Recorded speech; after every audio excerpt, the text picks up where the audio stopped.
Hey there, I'm estate planning attorney Paul Rabelais, and in this video, I'm going to describe what you can do as part of your estate planning to make matters easy for your loved ones, both when you can't manage your estate during your lifetime and when you pass away. So this video is going into a YouTube playlist that addresses why getting a document, such as a will or trust or a power of attorney, should not be the end goal of estate planning, but rather your estate planning goals should be centered around solving a problem or enhancing someone's life or upgrading relationships, protecting someone, or even preventing disputes. But when we pull out our proverbial shovel with people and dig deeper into really what they want to accomplish, we find out that one of the many goals that people often express, as I describe 7 of those goals generally in the video referenced above, is to make things easy on their survivors. So for people who have as one of their most important goals making things easy on their loved ones, they usually get excited about accomplishing all of the following 6 things. First, just about everyone who has a goal of making things easy for their survivors wants their survivors to avoid probate. When I ask people whether, do you want to create a will leaving everything in your name and know that when you die, your assets will be frozen and your survivors will come back to a lawyer like me to go through the court system to gain access and deal with judges who must sign court orders ordering that your assets be transferred to the appropriate people named in your will? Or would you rather create a living trust, transfer title of assets to your living trust during your lifetime, so that when you pass away, trust assets don't get frozen and can be transferred immediately outside of the court and attorney-involved probate process? Well, for those people who have as one of their primary estate planning goals a desire to make settling the estate easy on their survivors, they almost always select the alternative that avoids their survivors going through probate. Second, anyone who wants to make settling or managing their estate easy loves the idea of making it simple for a trusted loved one to be able to make decisions and get things done when and if you get to a point during your lifetime, whether through illness or injury, you can't do things for yourself like sign your name, handle your financial accounts, sign to buy or sell things, or even request your medical records or give consent to medical treatment.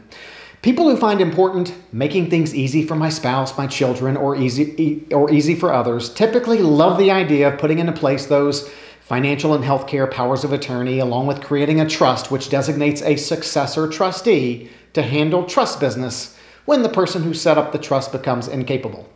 And some people who want to make things simple like the concept of signing a living will regarding life support machines so that they do not unnecessarily burden family or anyone else from having to make that difficult decision to terminate life when you are in that profound vegetative state with no chance of recovery.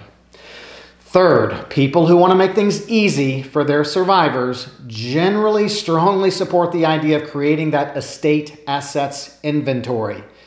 It's rough when someone dies and no one knows for sure where to find all of the asset and debt information.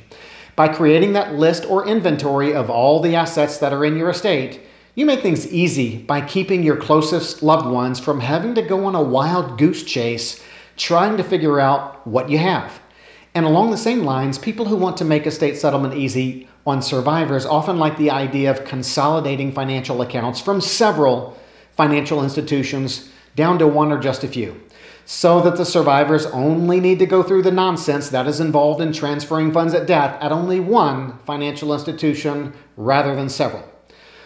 Although more than one client has told me, Paul, I have 2 financial advisors at 2 different financial institutions, and if I move all my assets from advisor B to advisor A, advisor B will shoot me.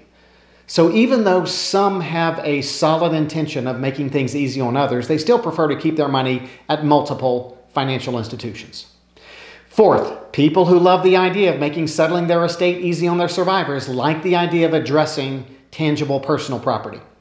While some people in the area of tangible personal property say, I'm just going to let them deal with it, others want to be specific by communicating their intent regarding who gets the china set, who gets the guns, who gets the coin collection, and who gets the jewelry. There are a couple of different ways to do this. Put it in the legal documents or simply communicate it informally. But if you want to make settling an estate easy, good communication regarding tangible personal property may be vital, because while it may be easy to split a $1 million financial account 4 ways, it is not so easy to divide up a sentimentally valuable family heirloom. So survivors often bicker about the tangible personal property, even though the fair market value of these items pales in comparison to other estate assets.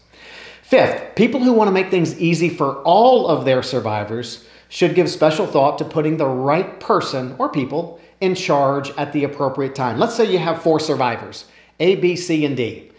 You know that A and B don't get along too well. You also know that C is organized, gets things done, and has a good relationship with the other 3. If you want to make things easy on everyone, consider appointing C to those positions of authority, like trustee, executor, and power of attorney agent. Too often I hear someone say, well, I named person C to handle all my power of attorney matters while I'm alive, so I'll name person B to settle my estate when I die because I don't want person B to feel left out because I did not give them a job. Then C does a great job handling those power of attorney matters during your lifetime, but your estate settlement when you die is a complete train wreck because C had no authority to do anything. You named B, who does not get along with A, so the bickering between A and B in your estate settlement made it less than easy for everyone involved. And sixth, people who want to make their estate settlement easy for survivors often like the concept of informally communicating your wishes to your survivors during your lifetime. For example, if your legal documents reflect that you gave $100,000 more to one child than the other, then perhaps during your lifetime you should communicate to them, you know, I'm giving you $100,000 less than I'm giving to your sibling because I gave you $20,000 to buy that car you wanted, and I gave you $80,000 to put as a down payment on that house you live in.